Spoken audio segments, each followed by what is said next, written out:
And a search for a 9-year-old Northern Kentucky boy ends in tragedy. Officials say boaters found the body of Ian Sousis floating in the area in the Villa Hills Marina on Saturday. Now, Covington police say the 9-year-old went missing yesterday morning around 9:30 from the Children's Home of Northern Kentucky. Several police agencies searched in the park for hours, hoping to find Sousis, but had no luck. Then, around 1:45, the Covington Police Department received a call of a body floating in the Ohio River by boaters. Once police arrived and safely removed the body from the water, they identified the child as Sousis. Now, police are trying to figure out what motivated him to leave the home, but they say this was not the first time he wandered off. Officials say the little boy normally walks to nearby restaurants in downtown Covington, restaurants like McDonald's, Gold Star, Skyline. But they're now looking into what would make him walk to the river. And new information this morning. And please explain to me why we tell 18-year-olds that you have to be 21 to buy cigarettes, to buy alcohol, but hey, you can buy a gun. Why? Why are we putting more guns in the hands of more people? City officials, organization leaders, and community members all showed up in full force to call an end to gun violence.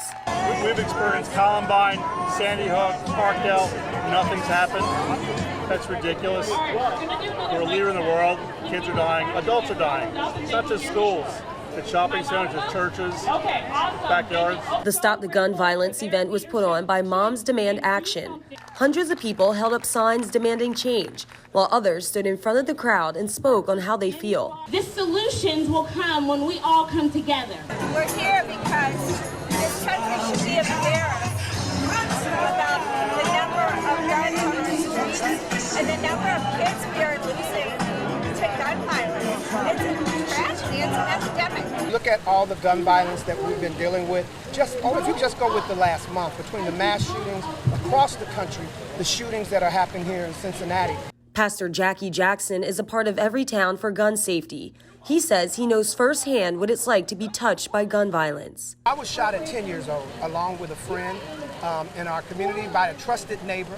My oldest son, 37 years old, Jackie, my namesake, he was shot in the back with a shotgun. He survived, but someone tried to rob him. In 2022, with already more than 200 mass shootings, he says this is why he came out to Fountain Square to help make a difference. Get people activated, get people motivated, and get them taking action. I went to a homecoming dance one year with my boyfriend and my girlfriend, and she had on a suit, and I remember my father telling me, if you ever came out and told me you were gay, that would be the end of it. Tina and Jesse sported rainbow colors, flags, and souvenirs at Northern Kentucky Pride on Sunday.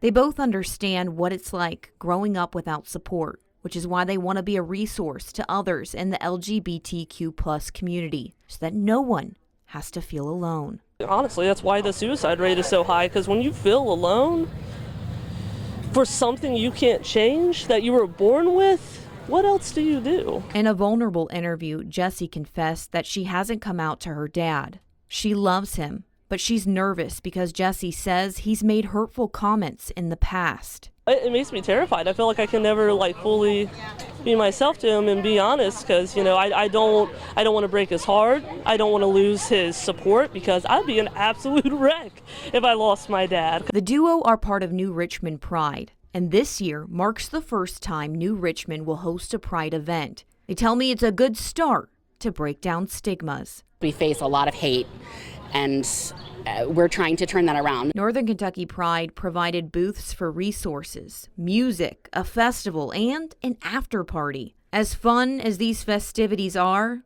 Jessie says they're crucial because Pride events are the first time she felt accepted, welcomed, and loved. You are who you are, and we're here to accept and love you. Because after all, love is love.